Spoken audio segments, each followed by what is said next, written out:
പ്രിയ സഖാക്കളെ, ഇടതുപക്ഷം ഹൃദയപക്ഷം നവമാധ്യമ കൂട്ടായ്മയിലെ മുഴുവൻ സഖാക്കളെയും ആദ്യമായി അഭിവാദ്യം ചെയ്യുന്നു. നവകേരള സദസ്സുമായി ബന്ധപ്പെട്ട് ഓരോ ജില്ലയിലും നടത്തി വന്നിരുന്ന അവലോകനത്തെ സംബന്ധിച്ച് ഈ പരിപാടി സംഘടിപ്പിക്കുന്ന വേളയിൽ ഡിസംബർ 7, 8, 9, 10 തീയതികളിൽ എറണാകുളം ജില്ലയിലെ സദസ്സിൻ്റെ പര്യടനം പൂർത്തീകരിച്ച് സഖാക്കളുമായി 10-ാം തീയതി വൈകുന്നേരമോ 11-നോ സംവദിക്കാമെന്നാണ് ഏറ്റിരുന്നത്. എന്നാൽ 9-ാം തീയതിയിലെ സദസ്സ് പൂർണ്ണമായും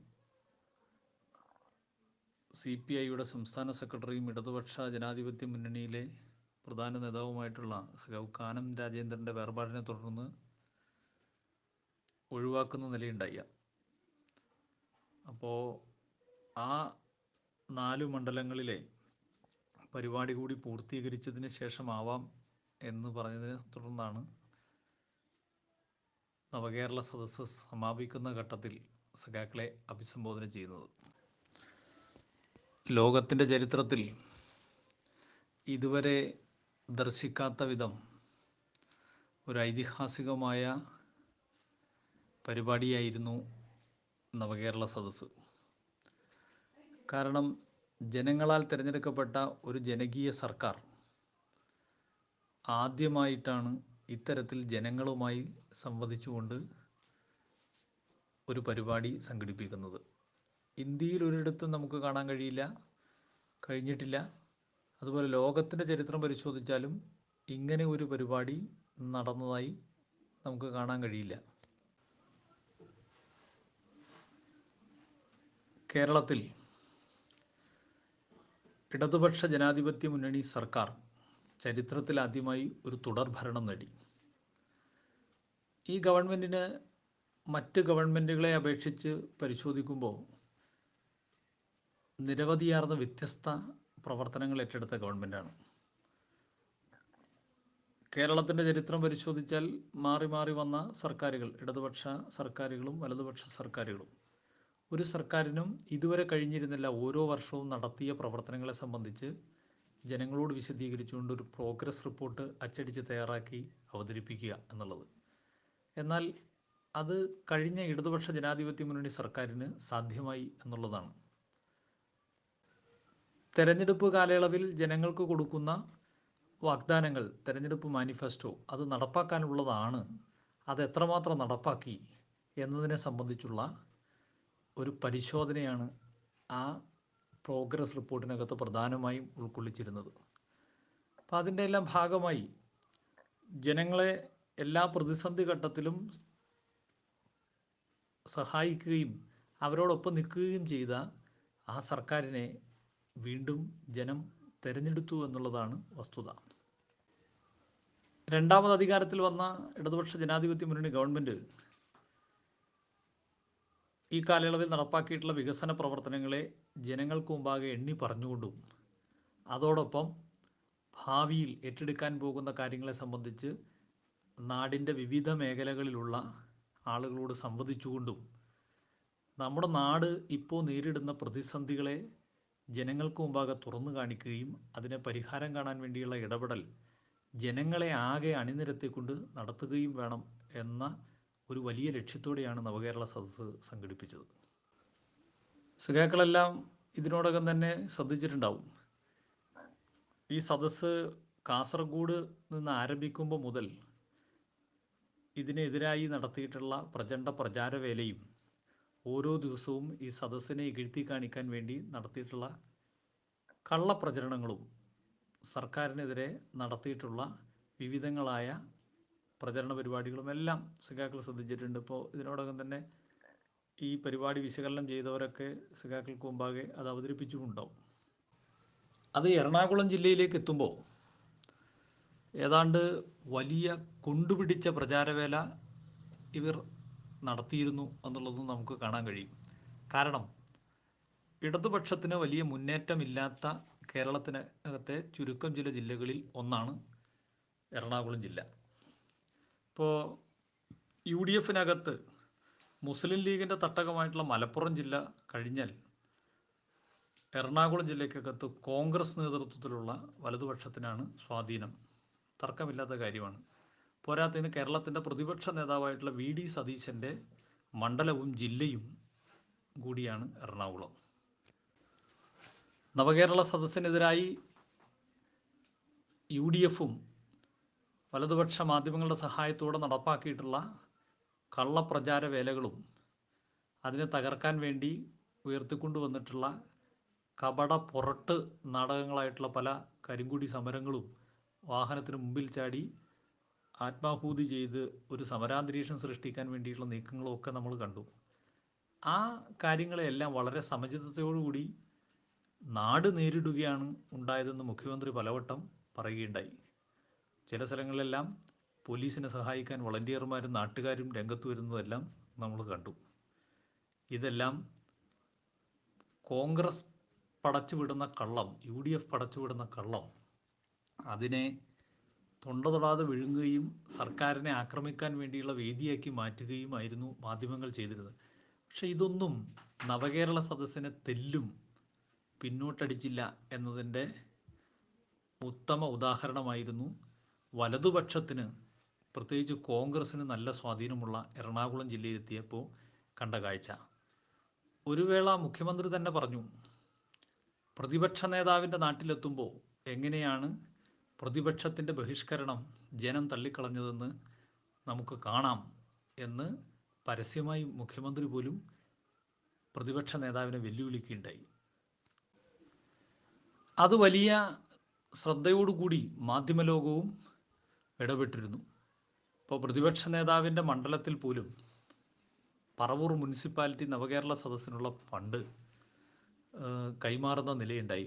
ഒരു മുനിസിപ്പാലിറ്റിക്ക് ചിലവഴിക്കാൻ കഴിയുന്ന 1 ലക്ഷം രൂപയുടെ ഫണ്ട് കോൺഗ്രസ് നേതൃത്വം വഹിക്കുന്ന പറവൂർ മുനിസിപ്പാലിറ്റി പോലും ആ ഫണ്ട് കൈമാറുന്ന നിലയുണ്ടായി. പ്രതിപക്ഷ നേതാവിൻ്റെ മണ്ഡലത്തിൽ പോലും പ്രതിപക്ഷം എടുത്ത തീരുമാനം നടപ്പാക്കാൻ കഴിഞ്ഞില്ല. ബഹിഷ്കരണം എന്ന തന്ത്രം വിലപ്പോയില്ല എന്നുള്ളതാണ് അവിടെ. ഇതെല്ലാം മുൻനിർത്തിക്കൊണ്ടായിരുന്നു ഈ വാക്പോരുണ്ടായത്. സധൈര്യം കേരളത്തിൻ്റെ മുഖ്യമന്ത്രി VD സതീശൻ്റെ വെല്ലുവിളി ഏറ്റെടുത്തു. പറവൂരിൽ കാണാം എന്ന് പറഞ്ഞപ്പോൾ എറണാകുളം ജില്ലയിലേക്ക് വന്നപ്പോൾ നവകേരള സദസ്സ് വലിയ തോതിലുള്ള ജനസഞ്ചയമായി മാറി എന്നുള്ളതാണ് വസ്തുത. ഡിസംബർ മാസം 7-ാം തീയതി ആണ് എറണാകുളം ജില്ലയിൽ നവകേരള സദസ്സ് ആരംഭിക്കുക. തലേ ദിവസം തന്നെ വൈകുന്നേരം തൃശ്ശൂർ ജില്ലയിൽ നിന്ന് നവകേരള സദസ്സിൻ്റെ പരിപാടികൾ അവിടെ അവസാനിച്ച് അന്നേ ദിവസം 7-ാം തീയതി പരിപാടി രാവിലെ അങ്കമാലി അഡലക്സ് ഓഡിറ്റോറിയത്തിലാണ് പ്രഭാത ഭക്ഷണവും ചർച്ചയും സംഘടിപ്പിച്ചിരുന്നത്. അതിൽ അങ്കമാലി, ആലുവ, പറവൂർ മണ്ഡലങ്ങളിൽ നിന്നുള്ള പൗരപ്രമുഖരെയും പ്രധാനപ്പെട്ട ആളുകളെയുമായിരുന്നു പ്രഭാത ഭക്ഷണത്തിനും സംവാദത്തിനുമായി ക്ഷണിച്ചിരുന്നത്. തുടർന്ന് രാവിലെ 11 മണിക്ക് ചാലക്കുടിയിലെ പരിപാടിയാണ് ഉണ്ടായിരുന്നത്. അതോടുകൂടിയാണ് തൃശ്ശൂർ ജില്ലയിലെ പരിപാടി അവസാനിച്ചത്. ഉച്ചയ്ക്ക് 3 മണിക്കായിരുന്നു എറണാകുളം ജില്ലയിലെ ആദ്യ പരിപാടി അങ്കമാലി മണ്ഡലത്തിൽ. അങ്കമാലിയുടെ ഒരു പ്രത്യേകത വലിയ പ്ലാന്റേഷൻ മേഖലയടക്കം ഉൾക്കൊള്ളുന്ന പരമ്പരാഗത മേഖലയടക്കം ഉള്ളതാണ്. ഇപ്പോൾ ബാംബു കോർപ്പറേഷൻ്റെ ആസ്ഥാനം അങ്കമാലിയാണ്. അതുപോലെ കാലടി പ്ലാന്റേഷൻ അടക്കം മലയോര മേഖലയിൽ കൂടി ഉൾക്കൊള്ളുന്ന ഒരു വലിയ മണ്ഡലമാണ്. വലതുപക്ഷത്തിന് നല്ല സ്വാധീനമുള്ള ഒരു മേഖല കൂടിയാണ്. ഇവിടെ പതിനായിരങ്ങളാണ് നവകേരള സദസ്സിന് ഒഴുകിയെത്തിയത്. വലിയ തോതിൽ സ്വീകാര്യത ആ പരിപാടിക്കുണ്ടായി എന്ന് മാത്രമല്ല, എറണാകുളം ജില്ലയിലേക്ക് പ്രവേശിക്കുമ്പോൾ കോൺഗ്രസ് അവരുടെ യുവജന വിഭാഗത്തെ ഉപയോഗപ്പെടുത്തിക്കൊണ്ട് ഈ പരിപാടിക്ക് അലങ്കോലം സൃഷ്ടിക്കാൻ വേണ്ടിയുള്ള എല്ലാ ആസുര സ്വഭാവവും പ്രകടിപ്പിച്ചിരുന്നു. എന്നാൽ അതിനെ ഭംഗിയായി അങ്കമാലിയിലെ സഖാക്കൾ കൈകാര്യം ചെയ്യുന്ന നിലയുണ്ടായി. പോലീസിനെ സഹായിക്കുകയും ഈ പരിപാടി തടസ്സപ്പെടുത്താൻ വന്നവരെ, കരിങ്കൊടി കാണിക്കാൻ വന്നവരെ റോഡിൽ പോലും ഇറങ്ങാൻ കഴിയാത്ത വണ്ണം അവർ ഗൂഢാലോചന നടത്താൻ ഒത്തുകൂടിയ മുറി തന്നെ പുറത്തുനിന്ന് പൂട്ടി അത് പോലീസിന് താക്കോലേൽപ്പിക്കുന്ന നിലയുണ്ടായി. വളരെ ഭംഗിയായി ആ കാര്യം കൈകാര്യം ചെയ്യാൻ കഴിഞ്ഞു എന്നുള്ളതാണ് അങ്കമാലിയിൽ എത്തുമ്പോഴേക്കും പ്രധാനമായി ചൂണ്ടിക്കാണിക്കാൻ കഴിയുക. തുടർന്ന് ആലുവയിലായിരുന്നു രണ്ടാമത്തെ പരിപാടി. ആലുവയിലും വലിയ തോതിലുള്ള ജനസഞ്ചയമായിരുന്നു. ആലുവ ദീർഘകാലമായി UDFൻ്റെ കോട്ടയായി അറിയപ്പെടുന്ന ഒരു നിയോജക മണ്ഡലമാണ്. എന്നാൽ അവിടെ വലിയ തോതിലുള്ള ജനസഞ്ചയം ഒഴുകിയെത്തുന്ന നിലയുണ്ടായി. പൗരപ്രമുഖരായി എത്തിച്ചേർന്നത് ഒരു കാലഘട്ടത്തിലും നമ്മോട് സഹകരിക്കാത്ത, ഇടതുപക്ഷ രാഷ്ട്രീയത്തിനോട് അനുഭാവം പുലർത്താത്ത നിരവധി ആളുകൾ പൗരപ്രമുഖരായി സദസ്സിൻ്റെ മുൻനിരയിൽ സ്ഥാനം പിടിച്ചത് ആലുവയിൽ ശ്രദ്ധേയമായ ഒരു മുന്നേറ്റമായിരുന്നു. സർക്കാർ ആവർത്തിച്ചാവർത്തിച്ച് പറഞ്ഞതുപോലെ, പ്രത്യേകിച്ച് മുഖ്യമന്ത്രി പറഞ്ഞതുപോലെ, ഇതൊരു സർക്കാർ പരിപാടിയാണ്, അത് ഏതെങ്കിലും ഒരു പക്ഷത്തിൻ്റെ മാത്രം പരിപാടിയായി നടപ്പാക്കാൻ ഉദ്ദേശിച്ചതല്ല. എന്നാൽ പ്രതിപക്ഷം സങ്കുചിത രാഷ്ട്രീയ താല്പര്യം മുൻനിർത്തി പരിപാടി ബഹിഷ്കരിക്കുകയായിരുന്നു എന്ന് പറഞ്ഞത് അക്ഷരം പ്രതി ഏറ്റെടുത്തത് ആലുവയിലായിരുന്നു. കാരണം വലിയ തോതിലുള്ള പങ്കാളിത്തത്തോടൊപ്പം ഒരു കാലഘട്ടത്തിലും ഇടതുപക്ഷത്തിൻ്റെ പരിപാടികൾക്ക് പ്രത്യേകിച്ച് വരാത്തവർ വലിയൊരു നിര അവിടെ വന്നതായി പ്രത്യേകം ശ്രദ്ധയിൽപ്പെട്ടു. പിന്നീട് കേരളത്തിനകത്തെ മാധ്യമങ്ങളടക്കം വലിയ തോതിൽ ശ്രദ്ധിച്ചിരുന്നത് പ്രതിപക്ഷ നേതാവിൻ്റെ മണ്ഡലമായിട്ടുള്ള പറവൂരിലായിരുന്നു. 7-ാം തീയതിയിലെ സമാപന പരിപാടി പറവൂരിലായിരുന്നു. അത് മുഖ്യമന്ത്രി പറഞ്ഞതുപോലെ തന്നെ ചരിത്രത്തിൽ ഏറ്റവും വലിയ ജനസഞ്ചയത്തെ സാക്ഷി നിർത്തിയാണ് പറവൂരിൽ നവകേരള സദസ്സ് സംഘടിപ്പിച്ചത്.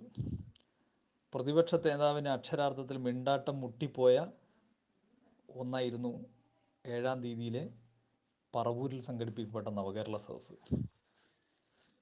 പരമ്പരാഗത മത്സ്യത്തൊഴിലാളികളും കയർ, കൈത്തറി, നെയ്ത്ത് കേന്ദ്രങ്ങൾ, അതുപോലെ നമ്മുടെ ചേന്ദമംഗലം കൈത്തറി, അതുപോലെ കള്ളുചെത്ത് മേഖല, ഇങ്ങനെയെല്ലാം വലിയ വിപുലമായ തൊഴിലാളി ശൃംഖലയുള്ള ഒരു മേഖലക്കകത്തു കൂടിയാണ് ഈ പരിപാടി സംഘടിപ്പിക്കപ്പെട്ടത്. വലിയ തയ്യാറെടുപ്പുകളും അലങ്കാരങ്ങളും അതുപോലെ കരിമരുന്ന് പ്രയോഗങ്ങളും എല്ലാം കൊണ്ടും ചരിത്ര സംഭവമായി പറവൂരിനകത്തെ നവകേരള സദസ്സ് മാറി. പ്രതിപക്ഷ നേതാവിനോട് മുഖ്യമന്ത്രി പറഞ്ഞതുപോലെ തന്നെ പറവൂരിൽ കാണാം എന്ന് പറഞ്ഞപ്പോൾ ഇത്രയും വലിയ ഒരു ജനസംഖ്യത്തെ പറവൂർ പോലും പ്രതീക്ഷിച്ചിരുന്നില്ല. ചരിത്രത്തിൽ ഇതുവരെ കാണാത്ത വലിയ ജനസഞ്ചയമായിരുന്നു പറവൂരിലുണ്ടായത്. അതോടുകൂടി കോൺഗ്രസിൻ്റെ മിണ്ടാട്ടം എറണാകുളം ജില്ലയിൽ മാത്രമല്ല കേരളത്തിൽ മുട്ടിപ്പോകുന്ന നില ഉണ്ടായി.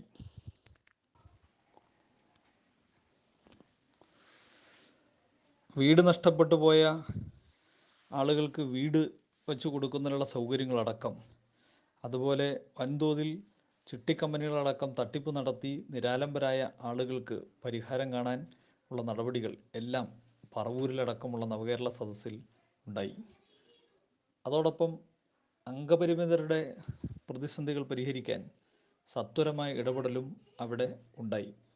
അങ്ങനെ ജനങ്ങൾ അഭിമുഖീകരിക്കുന്ന നാനാവിധമായ പ്രശ്നങ്ങൾ സത്വര പരിഹാരം കാണേണ്ടതിന് അങ്ങനെയും, അതോടൊപ്പം ലഭിച്ച പരാതികൾക്ക് സമയബന്ധിതമായി പരാതികൾക്ക് പരിഹാരമുണ്ടാക്കാൻ ഇടപെടൽ നടത്തിക്കൊണ്ടാണ് അന്നേ ദിവസത്തെ പരിപാടി അവിടെ സമാപിക്കുന്നത്.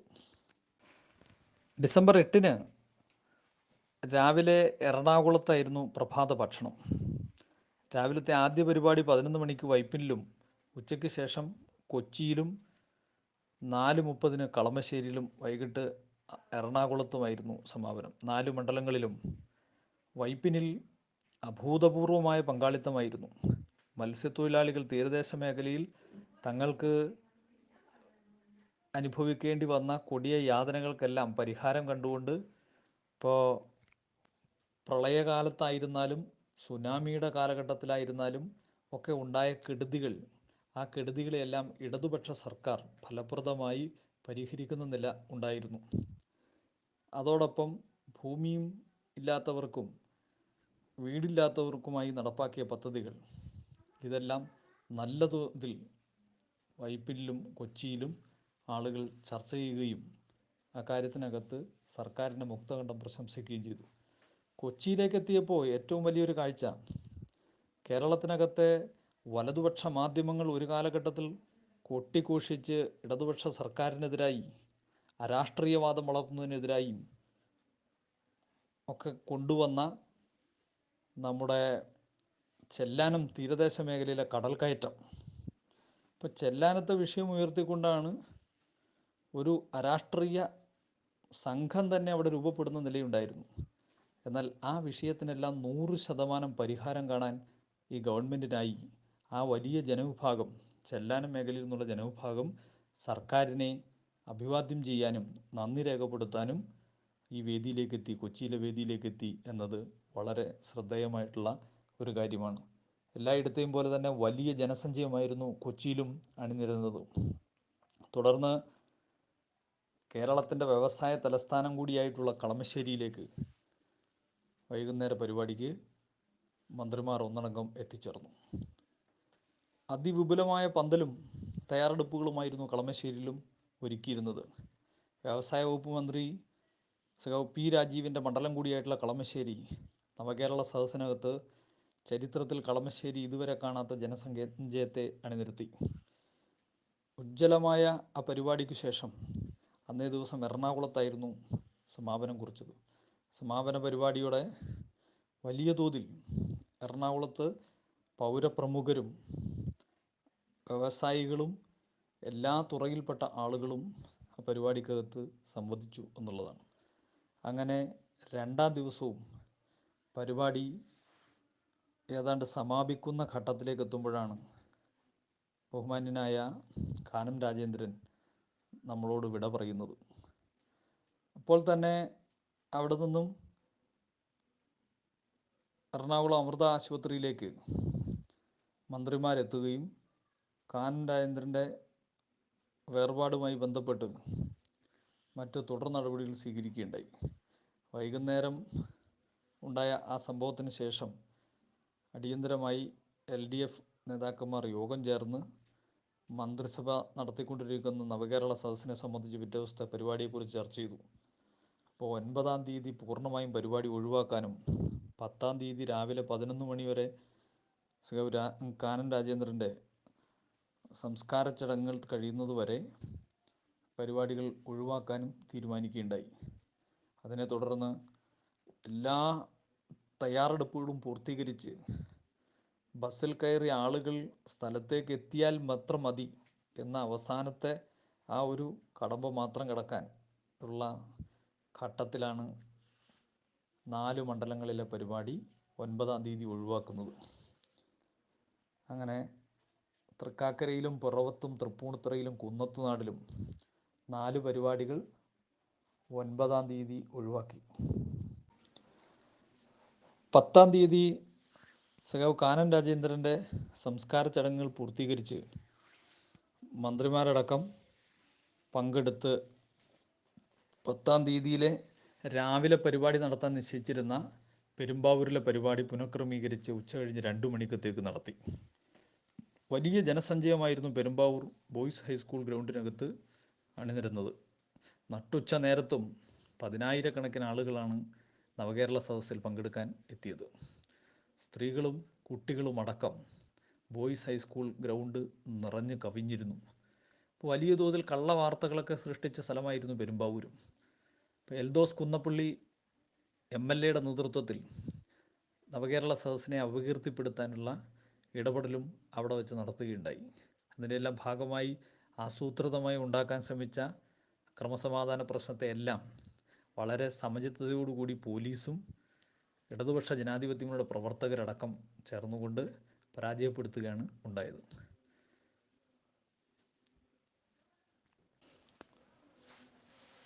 10-ാം തീയതി ഉച്ചകഴിഞ്ഞ് ആദ്യം നടക്കേണ്ടിയിരുന്ന പരിപാടി യഥാർത്ഥത്തിൽ കോതമംഗലത്തായിരുന്നു.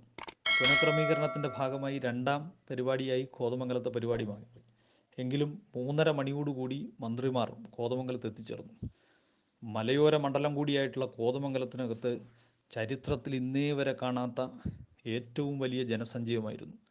ഏതാണ്ട് കണക്ക് പരിശോധിച്ചാൽ തന്നെ നമുക്ക് കാണാൻ കഴിയും, എറണാകുളം ജില്ലയ്ക്കകത്ത് ഏറ്റവും കൂടുതൽ ആളുകൾ പങ്കെടുത്ത ഒരു പരിപാടിയായി കോതമംഗലം അസംബ്ലി മണ്ഡലത്തിനകത്തെ നവകേരള സദസ്സ് മാറി. ആദിവാസികളടക്കം വലിയ ഒരു ജനവിഭാഗം, സ്ത്രീകളും കുട്ടികളും അതുപോലെ നാടിനകത്തെ സർവ്വ മേഖലക്കകത്തുനിന്നുള്ള ആളുകളും ഈ പരിപാടിയിൽ പങ്കാളികളായി. മലയോര ജനതയുടെ ഏറ്റവും വലിയ ആഗ്രഹമാണ് അവർക്ക് പട്ടയം ലഭിക്കുക എന്നുള്ളത്. ആ പട്ടയ നടപടികൾ ത്വരിതപ്പെടുത്തിക്കൊണ്ടും കൂടുതൽ ആളുകൾക്ക് നൽകിയും ഇനി 5000-ഓളം പേർക്കുള്ള പട്ടയ നടപടികൾ ഇപ്പോൾ നടന്നു വരുന്നതിനെ സംബന്ധിച്ചും എല്ലാം മന്ത്രിമാർ വിശദീകരിക്കുകയുണ്ടായി. അതെല്ലാം സഹർഷം ഈ നാടിനകത്തെ ആളുകൾ വരവേൽക്കുകയാണ് ഉണ്ടായത്. നന്നായി. കോതമംഗലത്തെ പരിപാടിക്ക് ശേഷം മൂവാറ്റുപുഴയിലേക്കാണ് 10-ാം തീയതി സദസ്സ് സംഘടിപ്പിക്കപ്പെട്ടത്. എറണാകുളം ജില്ലയിലെ മുൻ നിശ്ചയപ്രകാരമായിരുന്നുവെങ്കിൽ അവസാനത്തെ പരിപാടി മൂവാറ്റുപുഴയാകുമായിരുന്നു. മൂവാറ്റുപുഴയിലും വലിയ തോതിലുള്ള ജനസഞ്ചയം അവിടെ അണിനിരക്കുന്ന നിലയുണ്ടായി. മൂവാറ്റുപുഴ സ്റ്റേഡിയം ഗ്രൗണ്ടിനകത്ത് തെങ്ങ് നിറഞ്ഞ 10,000-കണക്കായി വരുന്ന ജനതയെ കേരളത്തിൻ്റെ ബഹുമാന്യനായ മുഖ്യമന്ത്രി ശ്രീ പിണറായി വിജയൻ നവകേരള സദസ്സിൻ്റെ ഭാഗമായി അഭിവാദ്യം ചെയ്തു. തുടർന്ന് ജനുവരി 1, 2 തീയതികളിൽ, ജനുവരി 1-ാം തീയതി പുതുവർഷ ദിനത്തിൽ തൃക്കാക്കരയിലും പുറവത്തും, ജനുവരി 2-ന് തൃപ്പൂണിത്തുറയിലും കുന്നത്തുനാടുമാണ് പരിപാടി സംഘടിപ്പിക്കാൻ തീരുമാനിച്ചത്.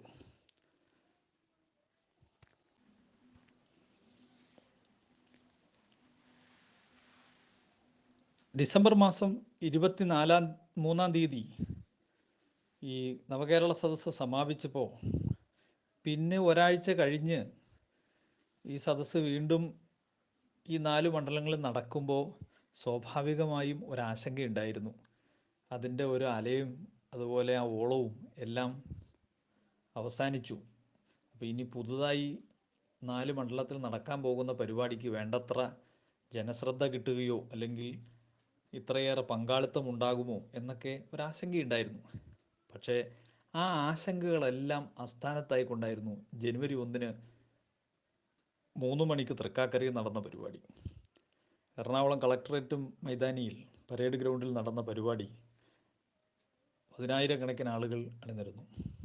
വലിയ വാദ്യമേളത്തോടെയും എല്ലാം മുഖ്യമന്ത്രിയെ വരവേൽക്കുന്ന നിലയുണ്ടായി. തുടർന്ന് അന്നേ ദിവസം വൈകുന്നേരം 5 മണിയോടുകൂടി പിറവത്തെത്തിച്ചേർന്ന മന്ത്രിസഭാംഗങ്ങളെയും മുഖ്യമന്ത്രിയെയും പിറവം നെഞ്ചേറ്റിയത് പിറവത്തിനകത്തെ ചരിത്രത്തിൽ ഇതുവരെ കാണാത്ത ജനസഞ്ചയത്തെ അണിനിരത്തിക്കൊണ്ടാണ്. പിറവം വള്ളംകളി കാണുന്നതിന് പോലും അതിൻ്റെ 4/1 ആളുകളെ അവിടെ വരാറുള്ളൂ. പിറവത്തെ ഏറ്റവും വലിയ മഹോത്സവമായിട്ടുള്ള വള്ളംകളി പോലും കാണാനെത്തുന്നതിൻ്റെ 4 ഇരട്ടി ആൾ നവകേരള സദസ്സിൻ്റെ ഭാഗമായി എത്തി എന്നുള്ളതാണ് അവരുടെ നാട്ടുകാരുടെയും കച്ചവടക്കാരുടെയും പറച്ചിലായി എനിക്കനുഭവപ്പെട്ടത്. പിറവത്തിനകത്തെ ഏറ്റവും വലിയ പരിപാടിയായി ഈ നവകേരള സദസ്സ് മാറി എന്നുള്ളതാണ്. തുടർന്ന് ജനുവരി 2-ന് ആദ്യം 3 മണിക്ക് തൃപ്പൂണിത്തുറയിലായിരുന്നു പരിപാടി. വലിയ ജനസഞ്ചയമായിരുന്നു. തൃപ്പൂണിത്തുറയുടെ പൈതൃകവും പാരമ്പര്യവും വിളിച്ചോതുന്ന എല്ലാ തരത്തിലുള്ള കലാപരിപാടികളുടെയും എല്ലാം അകമ്പടിയോടെയാണ് തൃപ്പൂണിത്തുറയിൽ പരിപാടി നടന്നത്. തുടർന്ന് കുന്നത്തുനാടിലാണ്.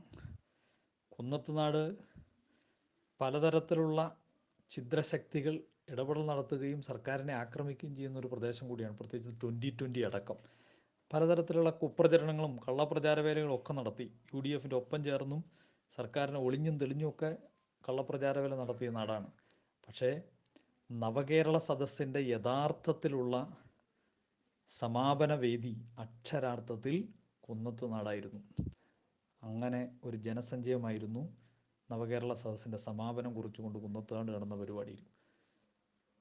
മുഖ്യമന്ത്രി അത് എടുത്തു പറയുകയും ചെയ്തു.